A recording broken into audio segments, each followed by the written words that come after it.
Listening audience, welcome to another episode of the Bangers and Mash Show. What are we doing today, JD? Well, sir, we are doing a commentary on the Blu-ray edition of 1931's Dracula. The previous commentary we did for 1931 Frankenstein has proven to be one of our most popular episodes. We decided to do another one. Our first one was Frankenstein. It makes sense to do the next one on Dracula. And this is meant to be something of a filler episode. Here at the show, we strive to get out 2 episodes every month. We usually fail. Well, actually, we've been doing a remarkably good job of keeping up with it this season. If you listen to the show, you probably know that I do a lot of editing on our normal episode. Frequently, we'll start out with 2.5 hours of raw audio, and I'll cut it down to 70 minutes. It takes a while to get one out. I wanted to make sure we had a second episode out this month, and also this is something of a buffer because our next episode is not going to be horror, and our previous episode wasn't horror, and I know a lot of the people who listen to the show are horror fans. For those who are watching along at home, and I hope you are, I am pressing play now. And there's the FBI anti-piracy rating. Yay! Piracy bad. Smoke good. Oh wait, wrong movie. I always love that's the first thing he does. Like, bread, good. Fire, sometimes good. Wine, good. Smoke, good. Okay. Availability of network enabled. Yeah, who cares? Boogers. Has anybody ever done a lowbrow comedy version of Frankenstein where they have him smoking a blunt? Family Guy, maybe? Any aspiring screenwriters out there, you can have that one. Aren't you an aspiring screenwriter yourself, I'm there, not Zach? aspiring. I am a screenwriter. Just none of my screenplays have ever been turned into movies. So then you're still an aspiring screenwriter. I suppose. I'm an aspiring chef, but I can cook. There's the opening strings of Swan Lake. Carl Laemmle presents Dracula. By Bram Stoker from the play, adapted by Hamilton Dean and John L. Boulderson. And that's something to talk about. Is originally this film was going to be a big budget affair before the Wall Street crash, with big sets and costumes, and of course, most notably, Lon Chaney Sr. was going to play Dracula. And Todd Browning, the director of this film, of course, had worked with Lon Chaney on a number of silent films, including The Unknown, and maybe most notably, for the purposes of this, London After Midnight, which is probably the most famous lost silent film. And also notable because Lon Chaney played a vampire in it. Oh, really? And he used, the sarcasm is duly noted, he used a lot of makeup, which was Lon Chaney's trademark. And the vampire in that had big sharp teeth and sunken eyelids. And it's interesting to think how, if Lon Chaney had lived and had been cast as Dracula in this film, since the version of Lugosi's Dracula is such a famous pop culture contribution, it's interesting to think how a monstrous Dracula would have affected the overall pop culture conception of not just Dracula, but vampires in general. Well, we wouldn't have Twilight. Probably not, though who knows. Maybe these things are inevitable. Isn't this movie really pretty on Blu-ray? It is indeed. I was just thinking that. Aren't you jealous? It looks brand new.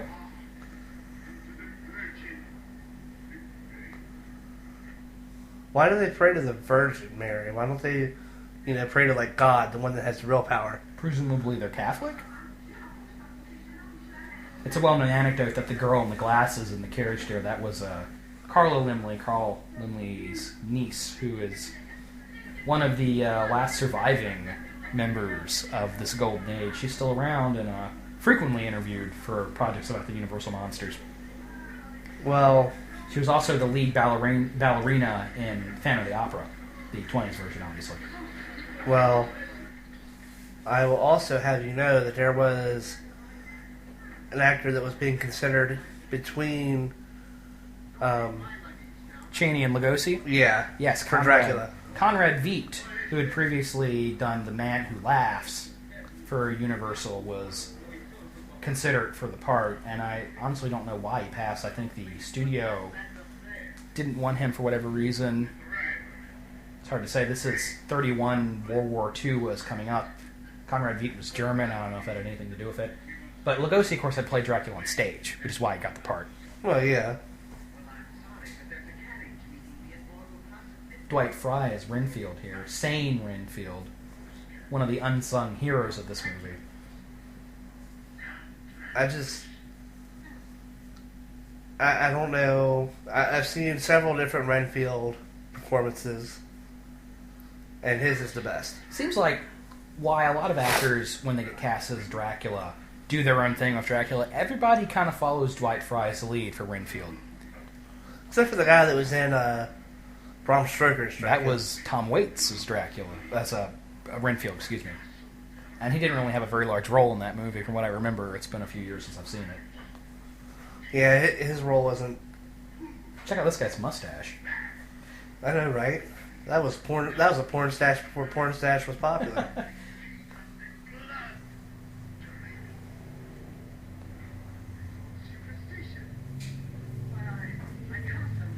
What I love about these films from the 30s is everybody's always so... Well, look at that guy's chops. Good lord. He can fly away with those things.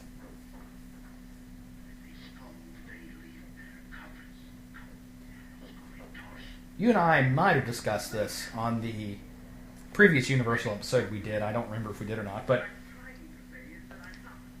for a long time, I didn't realize this movie is set in the modern day. I assumed it was a period piece, but no, apparently this was meant to be a modern day set film. It's set in the 30s, which is not immediately obvious, though in a later scene I'll point out where it is obvious. For your mother's sake.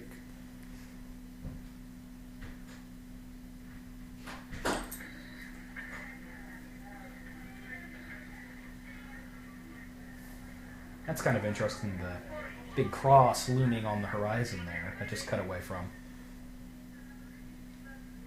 Foreshadowing, maybe? Perhaps. This is a lovely matte shot here. I just adore this. JD makes fun of me for my overuse of the term atmosphere, but really, this scene here, the pan through the crypt. Oh, yeah. This is just... loaded with atmosphere. Now, I did watch the Spanish version. Oh, yeah. And the difference between the Spanish version and the American version is that in the Spanish version, Dracula actually turns himself into fog and lifts himself up out of the coffin. Yes. And reconstructs himself, whereas in this one he just... Shut up, JD. The bug coffin. The bug coffin. I love the bee or beetle, whatever it is, in the coffin. Of course, here it's Lugosi. And it was a bee. And maybe the most famous shot in horror history. The brides shifting through the cobwebs at their master's call. You know, we talk about Meg Foster's eyes a lot. Well, the way that they shimmer. I just want to point out, though, that Lugosi's eyes were doing that long before. Yeah. But it's more attractive on Meg Foster, of course. Well, yeah, but it's especially notable in black and white, where they really do seem to glow Lugosi's eyes. Yeah. All this fog. Look at all the fog, JD. Oh, is that Mr. Hey, did you notice how that sign kind of makes like a cross? A little bit, I don't know. I wonder if that was intentional. Doubtful, but who knows? Interesting. It's interesting that they're all... Renfield is riding away from all the crosses on his path to Dracula's castle, leaving the crosses behind.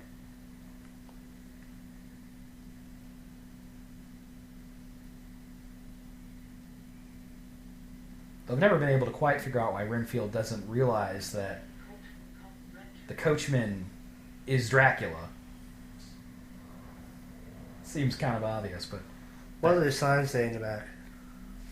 Oh, man. Can you read it? No, not really. If we weren't recording, I would pause and zoom in, but... Damn. I guess the listeners watching along will have to do that. There's a little challenge for you, listeners or listener. Tell us what those signs in the background of this scene say.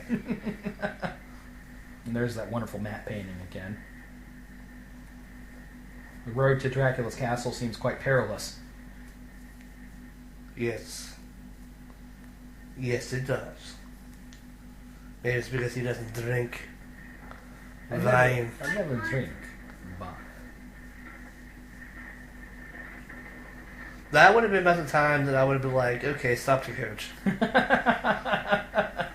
Seeing the fucking bat leading the horses. Well, Renfield needs to be commended for his commitment to real estate. Ain't nobody got time for that. I'm determined to sell this.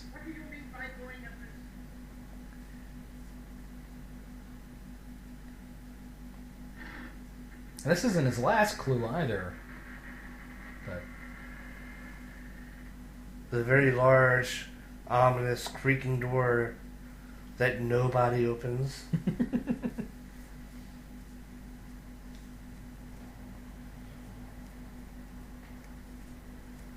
every time I see this movie, I like it more. Because originally I wasn't much of a fan of it. But every subsequent viewing, its strengths become so much more obvious. This is such a strong, effective mood piece. I mean, this shot right here of the cobweb-covered, dusty, shadowy hall entering into Dracula's castle. But this is one of those. This is one of the original Universal movies that it's aged. That has always aged well, like visually. Like I know that we're watching it on Blu-ray right now, but I mean Transylvanian armadillos. But I mean, even before the Blu-ray came out, I mean, it was still a very like. Well, the special effects have aged pretty well. The rubber bats are still pretty noticeable, but otherwise, there's not a lot about this movie. There really aren't a lot of big special effects shots. Well, I wasn't talking about special effects. I was talking about just actual visuals. Do you know why they used armadillos and opossums instead of rats? Disease. Oh, yeah, you're right. There was actually a law against using real rats on film shoots because they were afraid of an outbreak. So that's why there are armadillos in Dracula's castle. Just happened not too long. No, it was a couple hundred years before. But it was not a couple of hundred years before. We just missed Dracula's introduction there, by the way. Oh, everybody knows it. Listen to them. The children of the night. What music they make. And there it is. Lugosi's posture is so reminiscent of silent film acting, the way he points with his hand, or earlier when his hand was peeking out of the coffin, the way it crawled out like a spider. Yeah. There's so much. You could tell that his experience as his how he learned to act was from that era of film and stage. It's just so mythic. It's interesting to think that there are whole generations of children who grew up on Sesame Street and have no idea why the Count has a Hungarian accent. Has Hungarian accent, has the cape. Yeah. His web. Right there, it was a good example of foreshadowing in this movie. Him walking through the spider web, and then Bela Lugosi following up with that line. Yeah.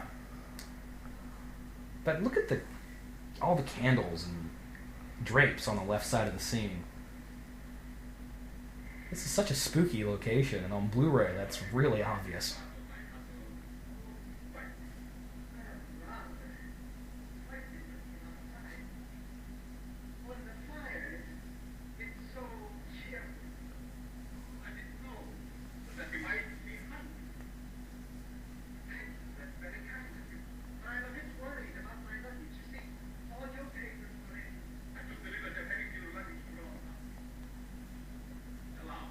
And that luggage is never seen nor heard from again in this film.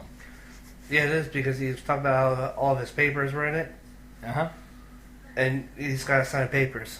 Okay.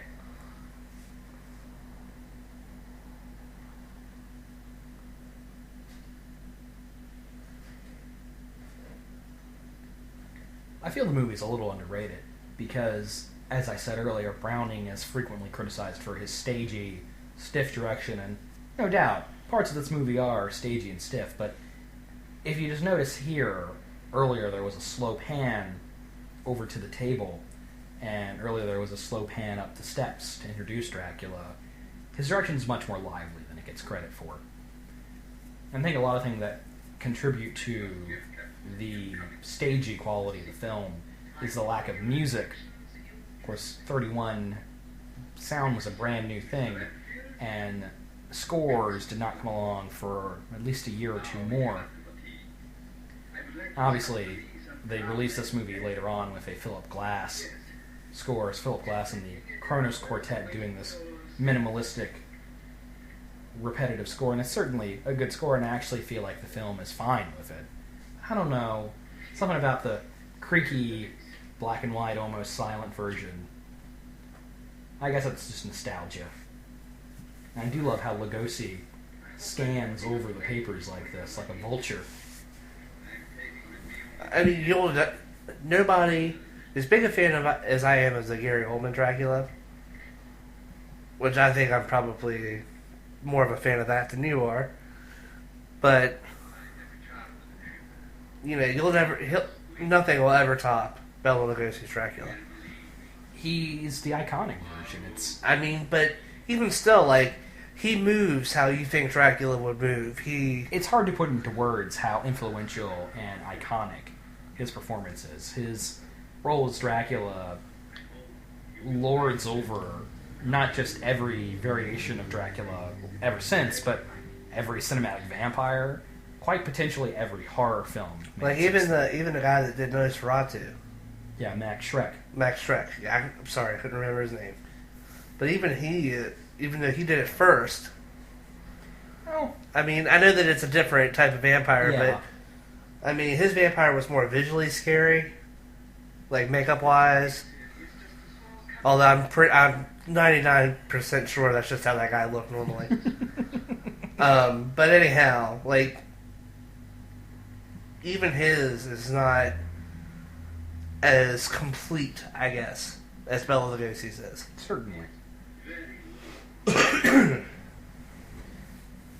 few minutes ago, they shined a light on Lugosi's eyes, but not on the rest of his face. And they do that repeatedly throughout this film to give his eyes that glow. Emphasize, this hypnotic sway he has over everyone. Something you wouldn't notice on anything but the Blu-ray, the suit of armor over Dracula's shoulder there. Wonder what that's all about. Maybe it's the armor he wore back in his Vlad the Impaler days. Who knows?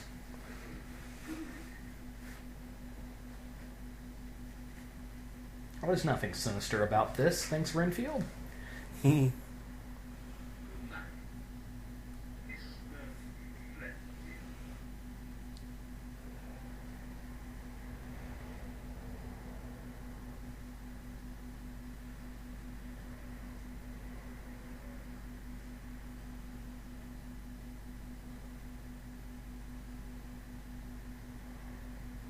Seeing this movie makes me think of Dracula. It makes me think of people who've played Dracula, which gets me to Gerard Butler, and the fact that he should have played General Zod in Man of Steel. Let's not wander too far off topic here. Well, no, I was just pointing that out for our viewer. There's the fog outside, and here are Dracula's brides making their move on Renfield.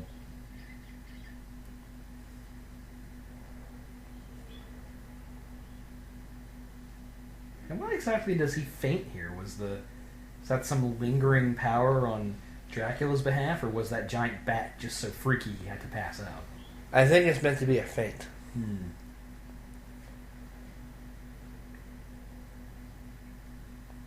This is quite a bit different from later versions where the bride, or as is frequently the case, one bride is attempting to seduce Renfield, and he's kind of not sure if he's into it or not. It's also different because, he basically just waves his hands and shoos them away. In this film, Yeah, and I know. Whereas in later films, he's like a misogynistic prick. I know in the Hammer one with Christopher Lee, I think that might have been the first one. I know he jumps across the table and grabs her by the arm and tosses her across the room. And a lot of films. Yeah, and in Prince of Darkness, doesn't he like kill the bride? No. And I know that because I just watched that movie. The Vesta, it's called the Demeter, I believe, in the book and in most other adaptations. Well, whatever.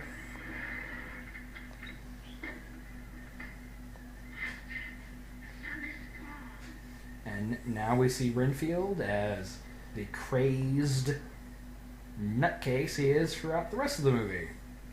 And there's another one of Dracula's claws spidering up out of the casket. And I think he's the only one to ever do that. Well, it's hard to say. I mean, that sort of theatrical acting is not well received these days. I mean, I can't remember his name, and you'll hit me, but the guy that played Dracula in Monster Squad, he was clearly imitating Bela Lugosi's Dracula in that film. I can't think of his name either. Duncan something. It was going to be Liam Neeson, but it wasn't. Oh, God, I don't know if that would have made it better or worse. Young Liam Neeson as Dracula in the Monster Squad? Interesting to imagine what that would have been. I mean, but then he would be Darkman, Qui-Gon Jinn, and Dracula. Like, his powers would be limitless. I know for a long time His powers will be limitless. this film might still be in development, but somebody was working on a movie called Voyage of the Demeter, which would have been about the night of Dracula attacking the sailors on the ship, which is interesting. That's kind of a glossed over chapter. Certainly in this film, right now we have an off-screen character delivering exposition about what happened. This is a wonderful shot of the shadow of the captain tied to the steering wheel. Sort of interesting to think that I don't know if that film is still going to get made or not, but it would be a worthy project, I feel, assuming the script doesn't. One of my favorite scenes in this movie is coming up. If not my favorite scene. I think I know the scene you're talking about, and if it is the one I'm thinking of, it's one of my favorites too. I think my favorite would be when you first see Dracula. Oh yeah, that shot through the crypt. Yeah. Good stuff. But I mean, that's like horror history right there. It's the foundation upon which all American horror films would be built. But is this the shot right here? Yep, it sure is. Yeah, that is the true face of a madman. And Renfield's almost scarier than Dracula in that shot. I know. Like, wow. Bearing gruesome cargo. Scooter. It's a scooter. It's not a scooter. It's a boat. This is the late London edition we're reading. And now, boat is a scooter. Probably about 10 minutes in the movie, we're going to be getting to our primary cast of characters. Dr. Seward, Mina, Lucy, Jonathan Harker, and Dr. Abraham Van Helsing. And here's the indication that this is a modern-day set film. There's a bus in the background, or a train. I think it's a bus.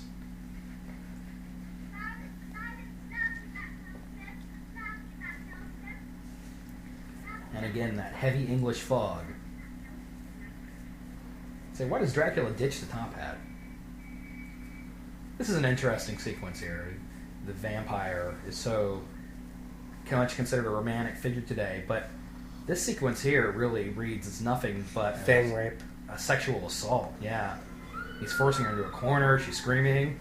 Flower Girl is not into it. Man, Dracula's eating that Flower Girl.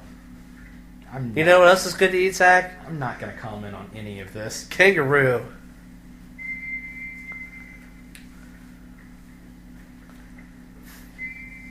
Check out that pendant he's got around his neck. Just ignoring what JD said there. The iconic Dracula necklace. And it's sort of interesting that no film has ever really commented on that. Like, it's just the traditional Dracula pendant. Well, I know the viewers don't really know about this, but in House of the Go Man, that screenplay that we will eventually write. But the point of it is like people try to modernize Dracula so much, but the way that I would do it is have him have like a black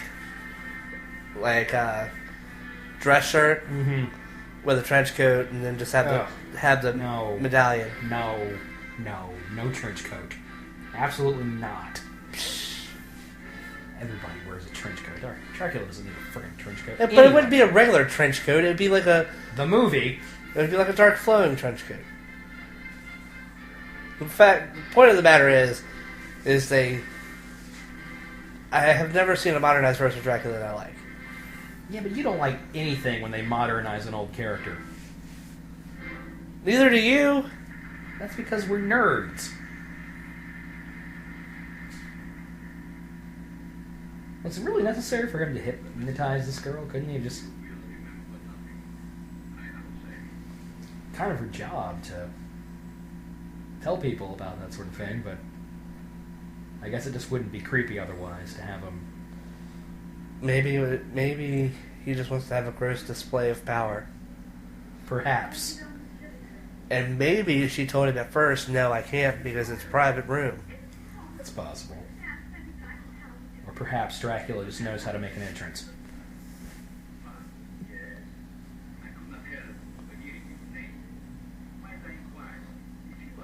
Doesn't anybody ever notice his fangs? Well, actually, Lugosi doesn't have fangs. I didn't mean I was just because he's a vampire, supposed to have fangs. Maybe his fangs only come down when he's ready to feed. Well, I mean, they've certainly explained that in a lot of different vampire mythologies. Yeah. Though I know Lugosi had a slight makeup on, kind of a little face paint on to make him sort of pale and bluish. It's the only makeup he had.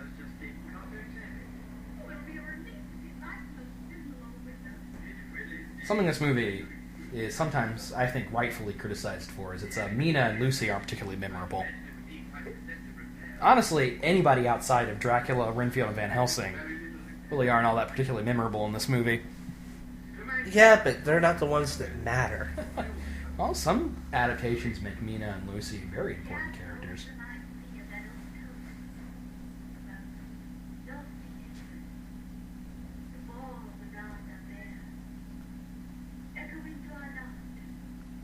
As if the dead were there.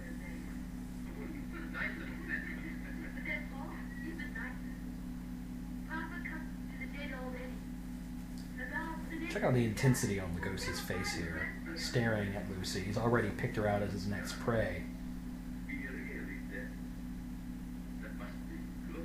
His reading of this line is so ominous.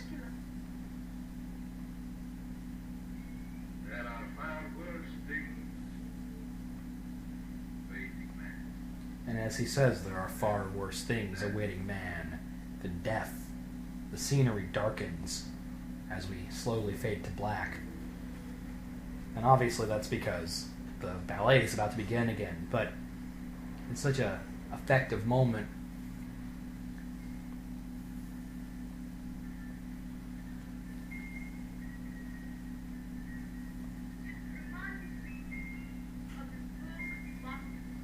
Is that a dragon head? I'm not sure what this music box is supposed to be exactly. It varies from adaptation to how into Dracula Lucy is. I'm a fan of the one where, she's attracted, ultimately chooses him over her. Well, we're talking about Lucy, not Mina, dude. Yeah, I was thinking Mina. Sorry. But that's another thing. Like, they switched those two. Those characters are frequently switched. Did you notice that shadow on the back wall there? It does look a bit like a bat, doesn't it? Yes. Something else you probably wouldn't notice on the regular DVD. And it's hard to say how intentional that is, or if we're just huge nerds that study over this stuff over and over. I would say that one's pretty intentional. I honestly can't tell you how many times I've seen this movie. This and Frankenstein. I've probably seen them more than I've seen any other film. Well, yeah. But they're just so enjoyable. Like, you could just watch them over and over and over again. I've made it something of a tradition to watch these movies every Halloween. Doesn't really feel like October without them. I know. And now I own them, so I can do it too. But it's an interesting note. She leaves the window open. Is she inviting Dracula in? Yeah, it's sort of a traditional part. Or maybe it's an emphasis that she's not a virgin anymore. Well, she certainly won't be after next, as Dracula's... Because she is definitely getting penetrated in more ways than one. Nightly visitation is certainly reminiscent of that. Though it's hard to read her face exactly. As I said, whether or not she's letting Dracula in, or if he comes in on his own accord. It's a usual bit of vampire mythology these days that they have to be invited in. Not in this movie. Dracula just comes in and takes what he wants. Yeah, but Dracula was the first vampire. Well, that varies from adaptation to adaptation as well. Yes, but in the actual adaptation, he's the first vampire. Now here he is, leaning over the bed. And on my blog, where I've talked about these movies, God, so much, I liken this scene here to traditional night terror imagery. People always have nightmares about someone standing over their bed while they sleep. It's sort of the most basis of all horror imagery, going back to caveman days, probably. Remember, here's some obvious foreshadowing, too. Well, this is... Well, I know they're introducing Van Helsing. Well, yeah, they're... But, like, he leans down towards her neck, and then... Yeah. And then it switches over to the scene where Van Helsing's working on a dead body. Yes. But in that scene there where he's attacking Lucy with his hand out, leaning down on her... And he's got them, like, long, bony fingers. Well, he has claws on it. I'd never noticed that before watching this on Blu-ray, but Dracula obviously has claws on his fingers. But anyway, the point I was making is, I was talking about Dracula and the night terror imagery there. Yes, I just connected Dracula with Freddy there, by the way. I don't know if you picked up on that. I did. Here's another panning shot. Like I said, look, Browning's direction, not as stationary as frequently cited.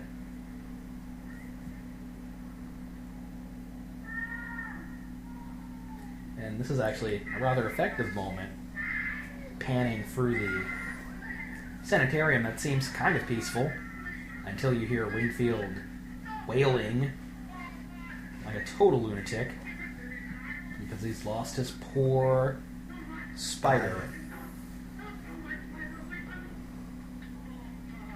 Oh, Martin. You almost feel sorry for the guy, for the crazy raving lunatic. You know, I would kind of like to see more of those two characters' relationship. Coming to CBS this fall.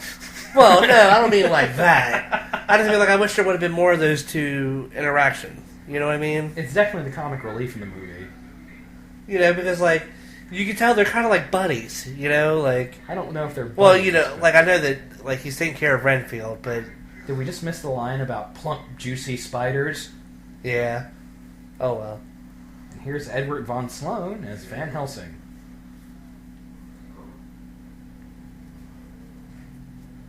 Wasn't he also in Frankenstein? Yes, he was, playing a very similar role.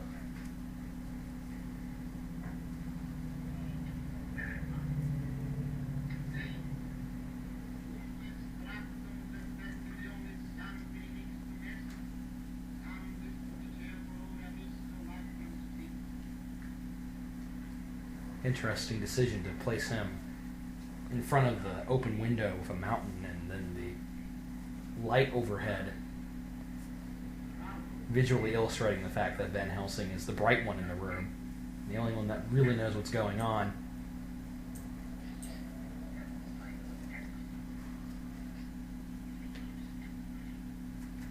Do you think that was intentional? It's hard to say. I mean, you could also maybe harp on the fact that he's got a white lab coat on, and the only light clothing in the room, everybody else is wearing a dark suit. I don't know, I'm probably reading into something. I think you're just reading a little more into it. He's a doctor. He had a lab coat to emphasize that he's a doctor.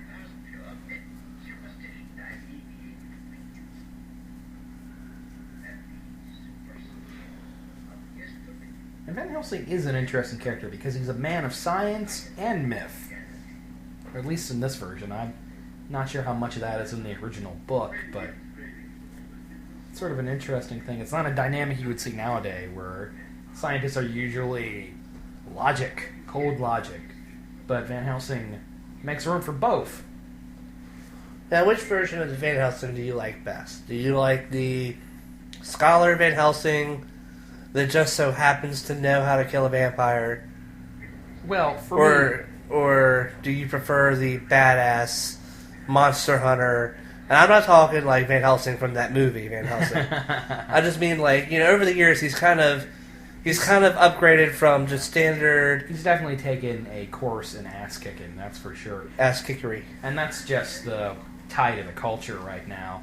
Vampire hunters are suddenly superheroes. But... Well, because, he was a scholar in this film. Yes.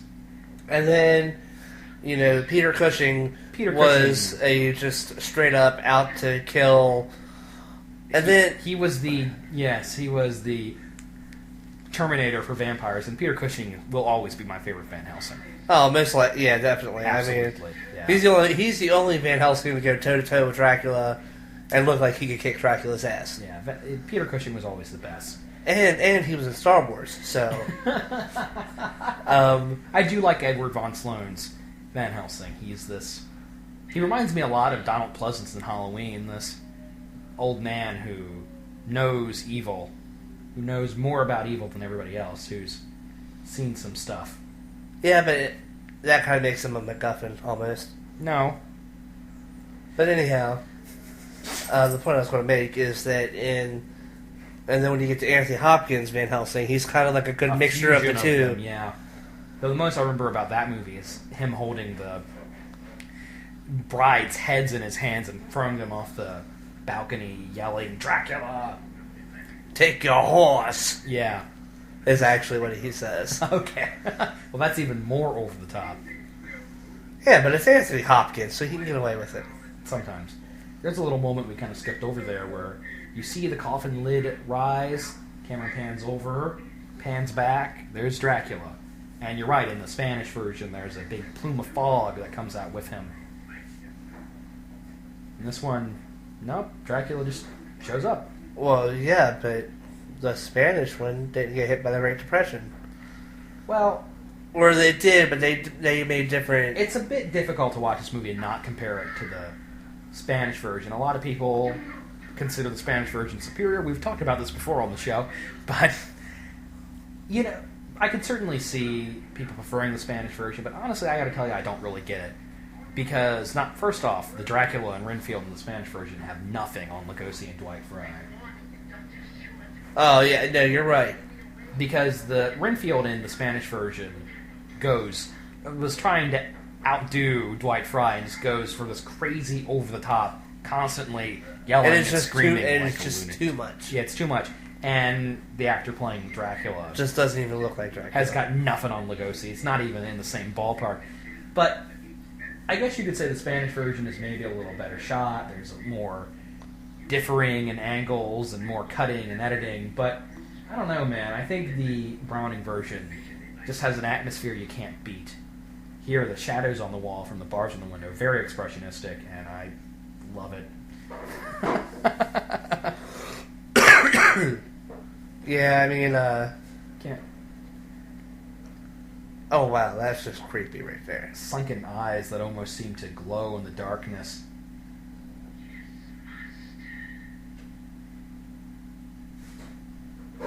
Renfield, you idiot.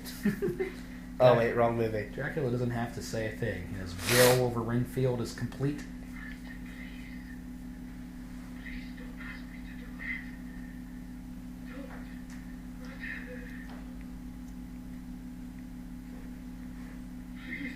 You can tell by his facial expressions, he's like, "Do it, bitch." Well, if you want to get crashed about it, yeah, but...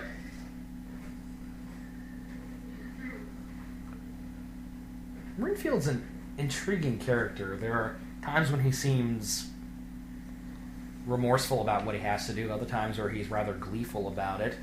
It's hard to say. I think he's much happier eating spiders and flies than he is insisting Dracula in his slaughter. But it's interesting to think. I bet there's a story to be told from his perspective.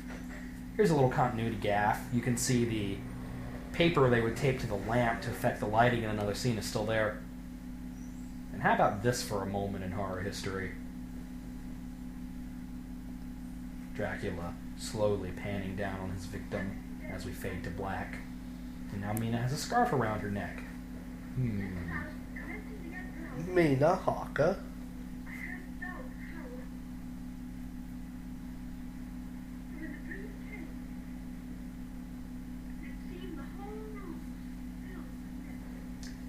And now Mina's recounting of an ominous dream in some ways recalls ancient legends of the incubus, demon that would come into a young maiden's room at night and sit upon her chest, and when she awoke in the morning she was no longer a pure, unsoiled virgin. It's hard to say how. Certainly I think Bram Stoker was aware of that when writing the book. I don't know if subsequent adaptations really put that into thought, but those legends, the vampire legend and the incubus legend and night terrors and sleep paralysis, all of that stuff is wrapped up together. They all share a common origin, I'm certain. I think that, like, when she gets bitten by Dracula, that sends her brain on the fritz. And causes her brain to kind of dream this up to explain why her neck is going through that sharp pain right now. Interesting. Another thing that this movie does differently than a lot of adaptations, including the Spanish one, though that scene's coming up a little more, but it's pretty frequent that Dracula bites Mina and she becomes kind of the sultry female vampire seductress. But in 1931, at the beginning of the American horror cycle, that archetype didn't exist. And Mina in this film is a much more passive role.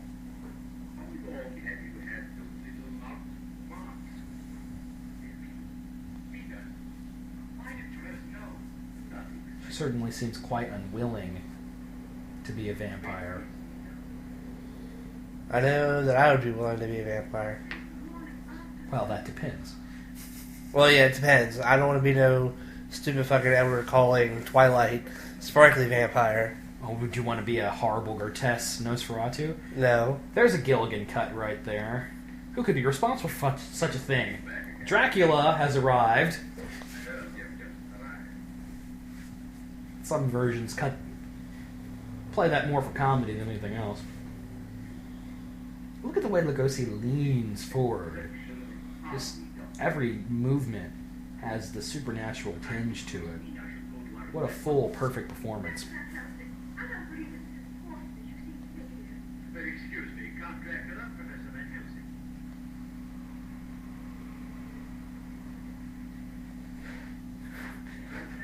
Somewhat condescending the way that nod there was, wasn't it? Mm-hmm. Now, why does Dracula know Van Helsing's name, even in the wilds of Transylvania? Because Van Helsing kills vampires? Well, perhaps that's the suggestion. I mean, I never really thought about that line until you... Yeah, what's the Van Helsing origin story? How did he get into the vampire hunting business?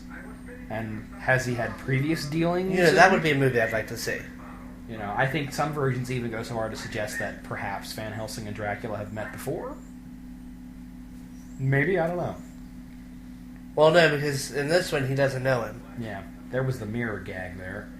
And the first indication for the doctor that Dracula is not what he seems to be. That's the cheapest special effect ever. Yeah, how do they do that? Just don't make it. Yeah, he's not in the shoot. Yeah. Yeah, but I mean, like, I think the way that they would do it, like, you know how when the character looks right at the mirror, that's gotta be a window, right?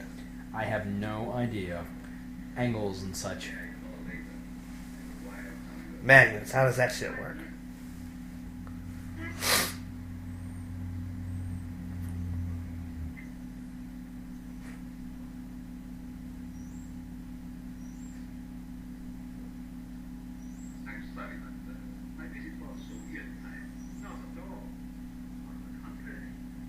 Some interesting pants. Harker I was has going to on say, there. what the hell's up with the pants? They're baggy, and they're not. And hey, Lugosi knew how to rock a bow tie.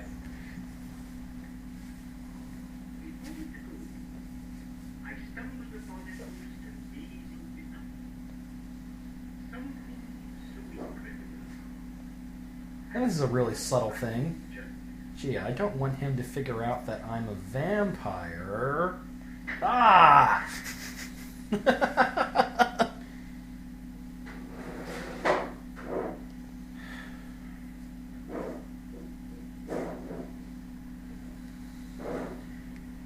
Listeners, you'll have to excuse the noise in the basement.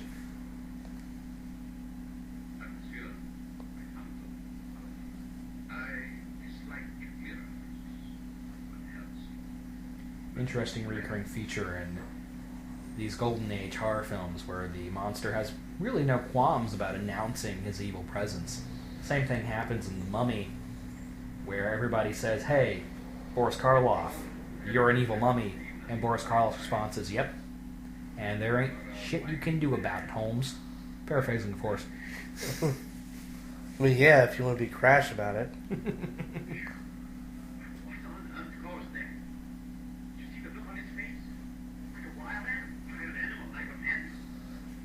Because That's a wolf. That's worse than a wild animal? Yes. It's like a huge dog. This thing that's happening just off screen. And this is probably the film's most obvious route to the stage play.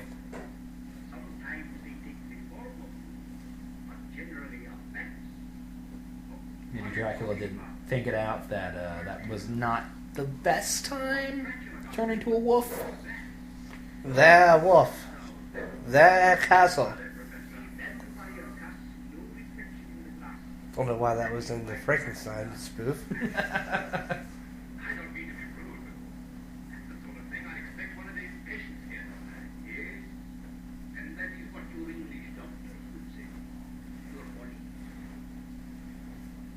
Something of the stereotype of the foreigners being wiser than the Englishmen. That's been read as both a negative and a positive stereotype by different cultural connoisseurs. This is a moment that I read a lot of into. Dracula draws Mina to him. She's completely in his control. And the way he encircles her in his cape. Oh, and look, that's the shape that the lamp made earlier. She clings to him and he envelops her. Which is pretty creepy. It's creepy, and it's a pretty decent visual representation of what's happening here. Mina is totally falling into Dracula's will now, and will soon be just about a vampire.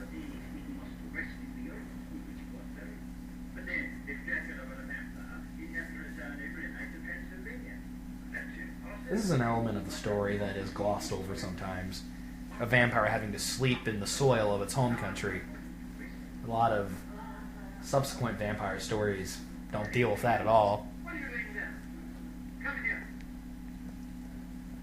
Look at them. Look on that face.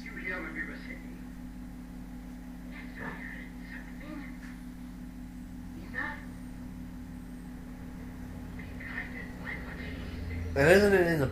I know it is in the 90s Dracula, but in the book, isn't like, he doesn't actually die from being in the sunlight, right? Like, it just weakens him? Yes, in the original book, sunlight had no effect on Dracula at all. It was Nosferatu that contributed the vampire dying in the sunlight.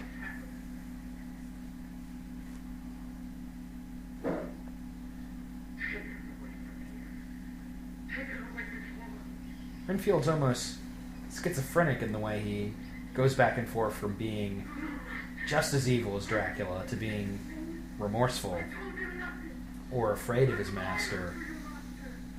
It's a good thing he has the excuse of being insane to explain that inconsistency. Look at the hand on his chest.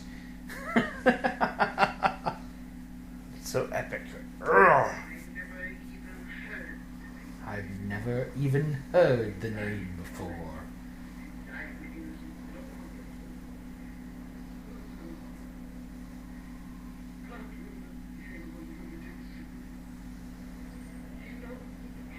Here's another fantastic one where he talks about the rats.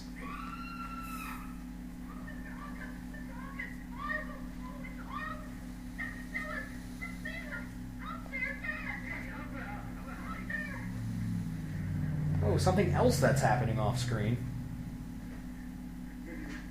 Now here's a moment that you just gotta wonder about. Renfield is cackling like a lunatic in his very distinctive way. The maid faints, and Renfield crawls towards her,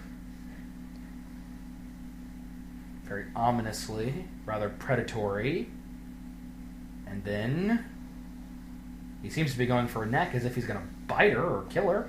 Cut. No follow-up on that at all.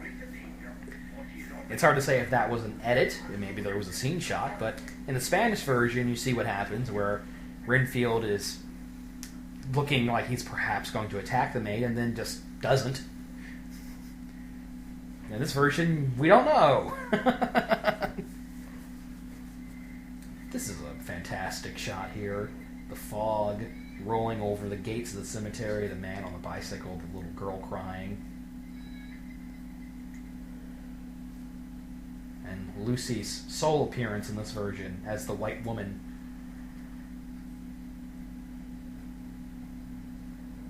This predatory female presence who haunts children.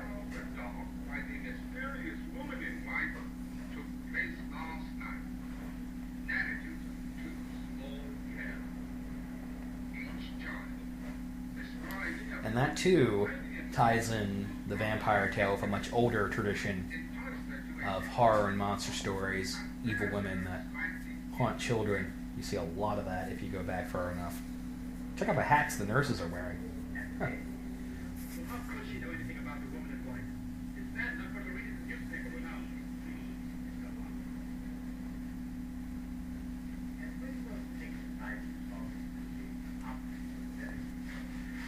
The Lucy subplot is just kind of resolved off screen in this version. You see Van Helsing and Harker talking about what they must do. You don't see them go into a tomb. You don't see them stake her. There's really no follow-up on that at all. I thought you saw them go into the tomb. I don't think you do. I know in the Spanish version you see them leave the tomb with very sad looks on their faces. But in this version, that storyline just kind of trails off. Oh, well. Excuse me. That was embarrassing. You know what else was embarrassing? What? That giant orange hat you wore. Oh, come on, JD. Please, can we not do this?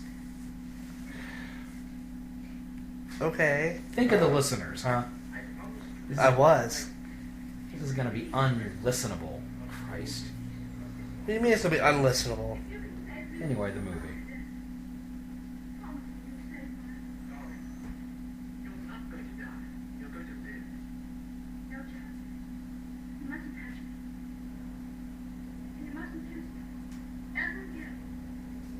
Now, if you want to read the vampire as a symbol of unbridled sexuality, preying upon pent-up Victorian people, that's a line you can read into. Jonathan, you mustn't touch me. You mustn't kiss me. You mustn't bait the demon inside of me by doing something romantic.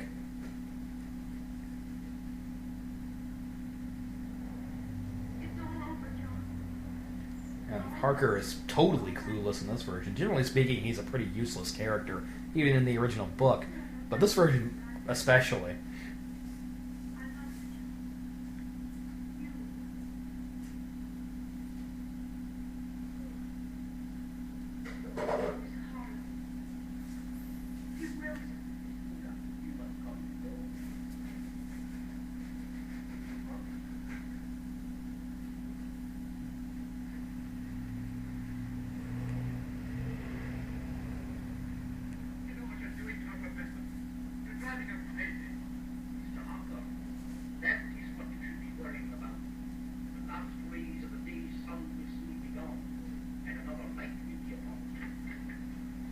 example of Van Helsing as this knower of arcane knowledge.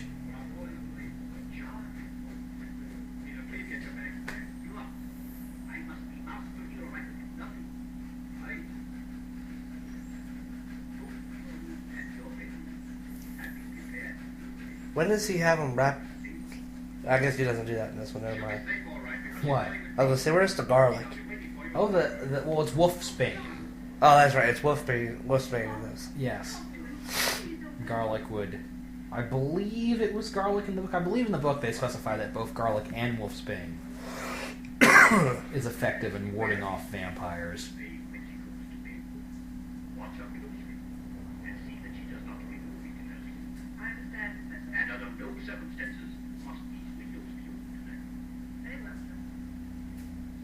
And she does it anyway. The Victorian men having to protect their weak-willed daughters from the advances of the predatory men. I always wondered, is this shot exactly reused from earlier in the movie? I think it might be. I don't think it is. It's hard to tell. Yeah, not a lot of people can pull off a cape. That was weird. What was weird? That was weird too. I wonder if all of these things are any sort of significance.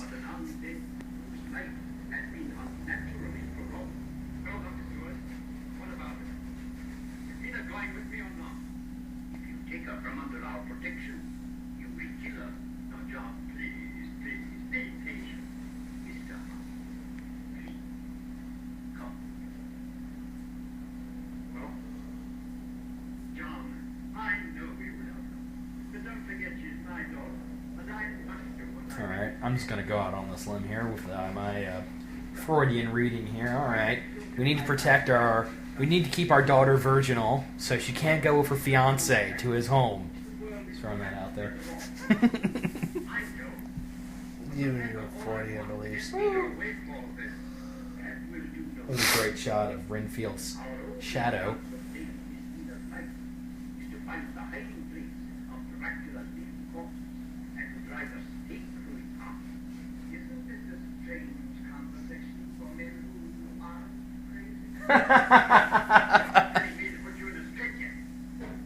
Seriously, it keeps getting out. This isn't a very good mental institution. Oh, well, why doesn't he just give him an enema? I think the implication is that Dracula's helping Renfield escape, but they don't say that, so it just makes the hospital staff look kind of incompetent. Right away, sir.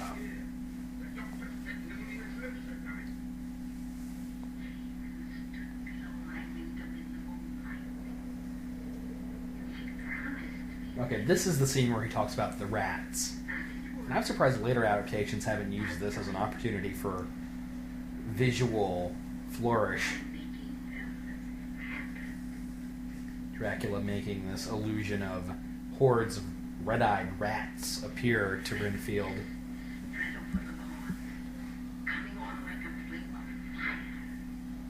I would like to get my hands on the original script, like the actual original screenplay they had for this. That has been, and film it in black and white. And well, I don't know about filming it, but the script is available. It's been published, and you can buy it. You can get that off of Amazon, JD. Not only can you get that, you can get the big budget unfilmed version that was going to star Lon Chaney as release as well. So. You mean that's the screenplay I was talking about? Yeah, it's available. Yeah, that's what I was talking about. Yeah, you can buy it. Okay, well, fine, I'll buy it. That author has Philip Riley, I think is his name. I have a couple. He has the original Dracula's Daughter screenplay that wasn't filmed, screenplay for the Wolfman versus Dracula. That was going to be the first Technicolor Universal Monster movie that wasn't filmed. The version of Frankenstein that would have starred Lugosi as the Doctor. All sorts of crazy things. All that stuff is out there. Well, anyhow, Pretty interesting stuff. I would like to actually like make that happen and still film it in black and white and all that, and just. Well, I mean, as lack of black, I'm not a fan of black and white, but well, how can you not love black and white, JD? If you love this movie, how can you not love black and white? This movie lives on black and white. That's what I'm saying. Like, if I was to do the one that they wanted to do, I'd still do it in black and white. Exactly. Because it works well for these monster movies. It really gives them their atmosphere that you talk about so much. There was a brief shot there why Van Helsing and Martin were talking with Renfield that just cut to Dracula, standing in the doorway, fog circling him, always listening.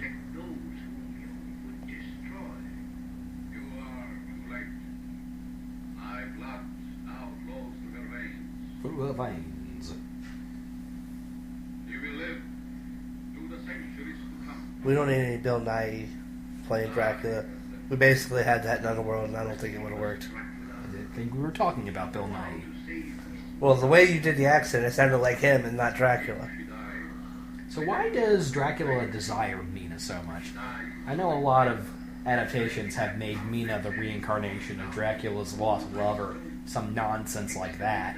That's a plot development I am no fan of. But why is Dracula so stuck on Mina? Because unlike Lucy, whom he just drains and kills, Mina he's rather intent on making her his bride.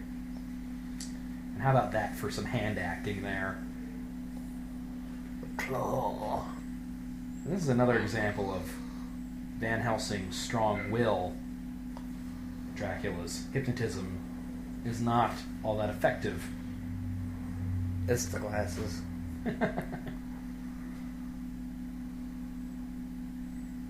The way Lugosi moves his hand seems to Come to me. suggest his sway. In my Dracula movie, Terrence Dutnich would play Dracula. Okay, JD, I bet he would. He would. But yes, you're right. In fact, they say so. Rated the movie, apparently. That's right, Van Helsing would make an awesome Green Lantern. His will is strong.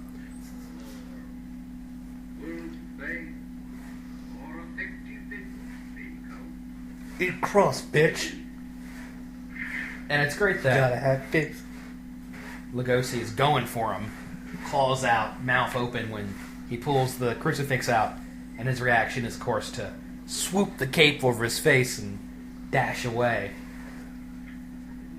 You want to read into the cultural symbolism of the vampire, Once again, it's this old world encroaching on modern society, modern Christian society as opposed to ancient pagan society. You don't say. Yeah.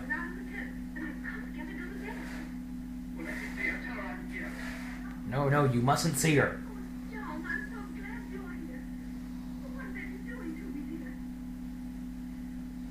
Yes, and John goes to see Mina, and she ends up making a move on him here in a few minutes. Though, as I said, this, even in the Spanish version where Mina is portrayed as vivacious and sexually aggressive in this sequence, in the English version, Mina is almost as if she's doing it against her will. She doesn't want to bite her husband, but something is driving her, some deeper impulse that has been put into her by an outside force. Maybe that's just a cultural difference, I don't know. The Spanish version also has somewhat lower decollage on the actresses in general, so... Yeah, you're right there.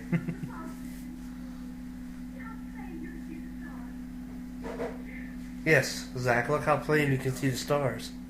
These stars off screen here. No, I can't, because that is a backdrop. That's a nice, subtle little moment, her. As Jonathan looks away, she slowly moves in.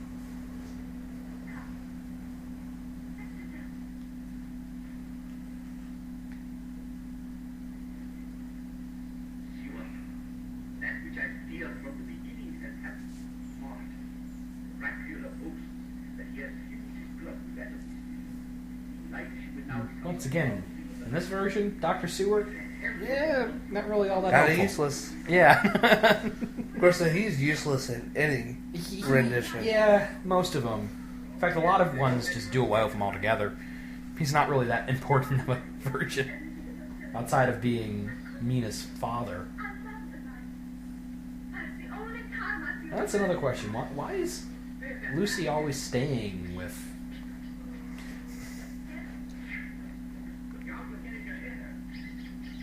Well, don't they say something like her mother's out of town or her family's out of town or something? Something. They might. I don't know if they say that here, but in the book or one version or another. Yeah, and I think Dracula might actually hold the record for most adapted work. It and Frankenstein, I think, are neck and neck for... Though, of course, a lot of the quote-unquote adaptations just have a vampire named Dracula and have nothing to do with the original text, so it's debatable how much those count as an adaptation.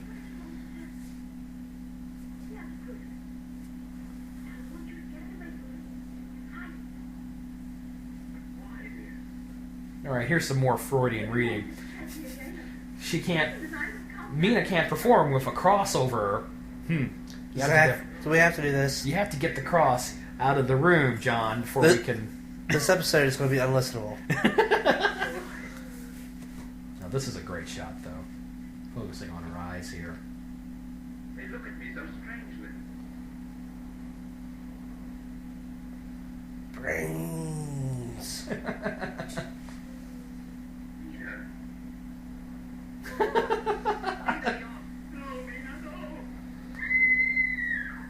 I'm sorry, I can't stop seeing it. Because she's about to make a move on her fiancé, and her father covers his eyes and goes, "No!"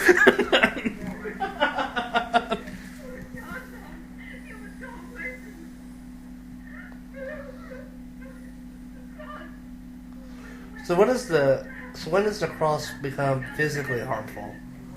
What's the first movie that they show that? I would guess probably one of the Hammer films, since Van Helsing was always shoving a cross in Dracula's face in those movies.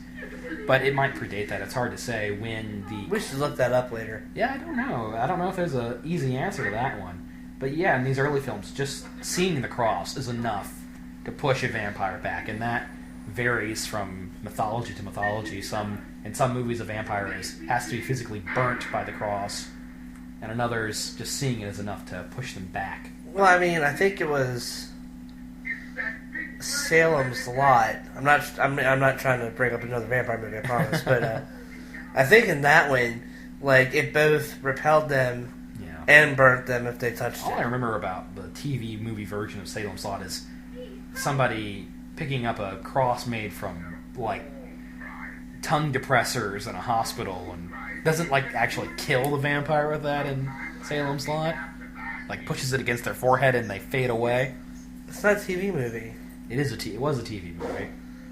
Well, when you say TV movie, I think of that crappy sci-fi remake with Rutger Hauer, which is the only good thing about that. Okay, we have stumbled far west of our topic at hand here. Spider? Is that Spider? No, it's the wolfbane around her neck. Mina, awake! Awake! Mina! Not as effective as Amy!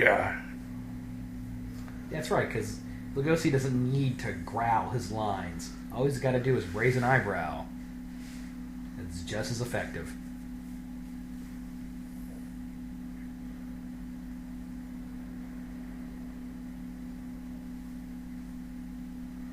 Now here's a question. If a vampire can only be going to a home if they're invited in, does it count if a vampire hypnotizes somebody inside of the home to invite them in? Pretty sure that's... According to True Blood, that is allowed. Okay, well, according to True Blood. I'm just telling you. According to True Blood, that's allowed.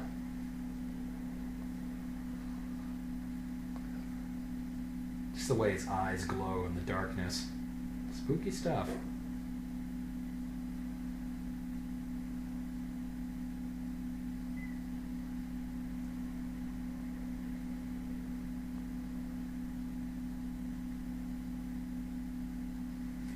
And, you know, you would think if they were worried about Dracula biting, killing, abducting Mina,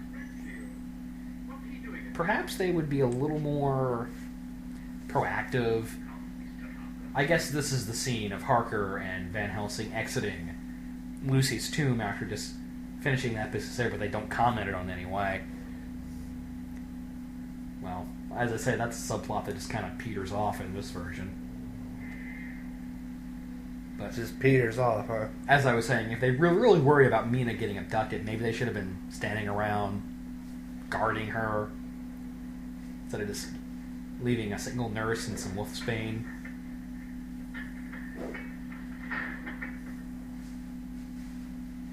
And really this does raise the question, why does Dracula keep Renfield around? Since he ends up revealing him, though not as if to say they don't know he's over there. They know he's in Carfax Abbey, so... Well, yeah, but...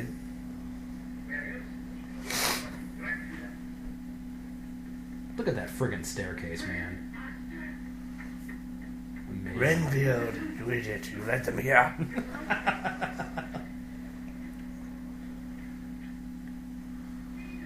Isn't this like the only death scene that happens on screen in this movie? Well, it depends on how you define. I mean, I guess they do cut away before he bites the flower girl, but you might be right. This is the only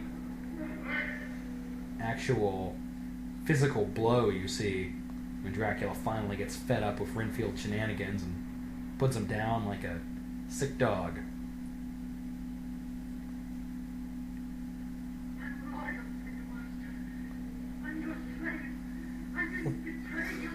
Bad boy, Renfield. Bad boy. And just the way his point and the slope of his nose and his ears, something very Luciferian about the ghost in this movie in general, and this sequence in particular.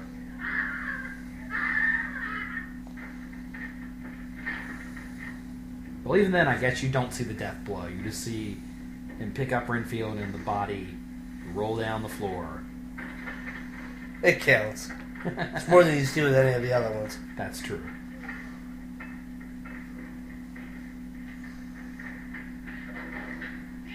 I think it's implied that he broke his neck there. I don't know if he broke his neck or strangulated him or how he did it. Hit his neck. Threw him down the stairs. It's left up to the imagination. The point I'm making is that you clearly tell that he was going to hurt that motherfucker. Okay, yeah, JD, there's no argument here. I agree with you. Why are you being so divified right now? Something that is interesting is another difference between this and the Spanish language version is Dracula goes into the room with Mina, and then next scene he's in his casket, and Mina's just left standing around. In the Spanish version, you actually find out why he was about to bite Mina, but then the sun came up through the window and pushed him into his casket, which makes a little more sense as opposed to this version where Harker just finds Mina standing around.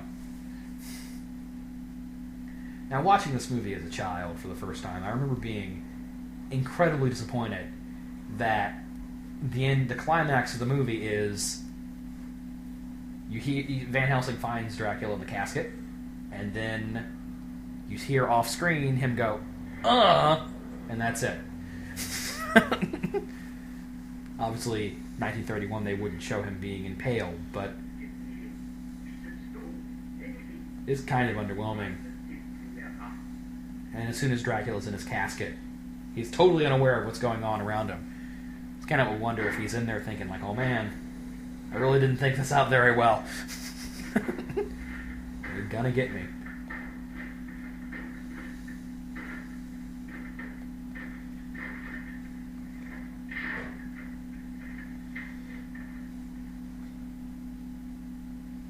But it is an improvement over some of the later Universal sequels where they just lift, in House of Dracula, for example, where they just drag Dracula's coffin into the sun and open the lid, and he just disappears.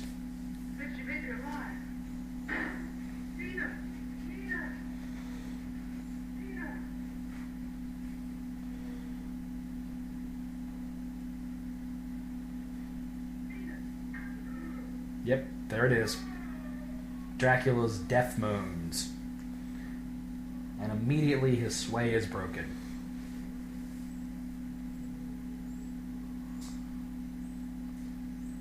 I mean, I guess it depends on how you read it, but I think some of the acting in this movie is actually kind of subtle,